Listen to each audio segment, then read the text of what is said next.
ಭಾರತೀಯ ನಾಗರಿಕ ಸುರಕ್ಷಾ ಸಂಹಿತೆಯ ಸೆಕ್ಷನ್ 225ನ ಪ್ರಕಾರ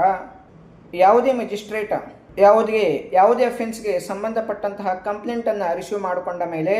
ಆ ಕಂಪ್ಲೇಂಟ್ನ ಆಧಾರದ ಮೇಲೆ ಕಾಗ್ನಿಜೆನ್ಸ್ ಅನ್ನು ತೆಗೆದುಕೊಳ್ಳುವಂಥ ಒಂದು ಅಥಾರಿಟಿಯನ್ನು ಆ ಮ್ಯಾಜಿಸ್ಟ್ರೇಟ್ ಹೊಂದಿದ್ರೆ, ಅಥವಾ ಯಾವುದೇ ಕಂಪ್ಲೇಂಟ್ ಸೆಕ್ಷನ್ 212ನ ಅಡಿಯಲ್ಲಿ ಸಲ್ಲಿಸಿದ್ರೆ, ಒಂದು ವೇಳೆ ಮ್ಯಾಜಿಸ್ಟ್ರೇಟ್ ಅವರಿಗೆ ಸರಿ ಅನಿಸಿದ್ರೆ ಕಂಪ್ಲೇಂಟ್ ನಲ್ಲಿರುವಂತಹ ಅಕ್ಯೂಸ್ಡ್ ಮ್ಯಾಜಿಸ್ಟ್ರೇಟ್ ಅವರ ಜುರಿಡಿಕ್ಷನ್ ಇಂದ ಬೇರೆ ಜುರಿಡಿಕ್ಷನ್ ಅಲ್ಲಿ ಇದ್ರೆ ಅವರು ಪ್ರೊಸೆಸ್ ಇಶ್ಯೂ ಮಾಡೋದನ್ನ ಪೋಸ್ಟ್ ಪಾನ್ ಮಾಡಬಹುದು. ಆಮೇಲೆ ಪ್ರೊಸೆಸ್ ಇಶ್ಯೂ ಮಾಡೋದಕ್ಕಿಂತ ಮುಂಚೆ